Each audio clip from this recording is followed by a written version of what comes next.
krahas rezultateve që ka sistemi gjyqësor në Shqipëri, që ne nuk duhet i fshehim, por ka dhe problemet të shumta. Mjafton t'i referoheni fjalës së presidentit të Republikës, që thotë gjyqtarët në mëngjes nuk mendojnë si fillojnë punën, po duke marrë një zarf që presin nga avokati, prokurori apo tjerë, besoj që situata është shumë e rëndë kur e thotë presidenti i Republikës, kryetari i Këshillit Lart Drejtësisë. Pra besoj që ka informacionin e nevojshëm që sistemi në Shqipëri ka akoma vend për të reformuar, pasi problemet janë të shumta.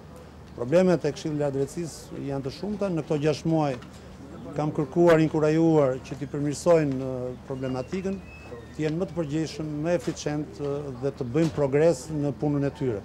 Sigurisht që një pjesë e tyre janë në ishullin e qetësisë së tyre, nuk kërkojnë që reformat të bëhen. Ne kemi kërkuar dhe kemi ngritur në sistem, pra çdo institucion do të bëjë detyrën e vet.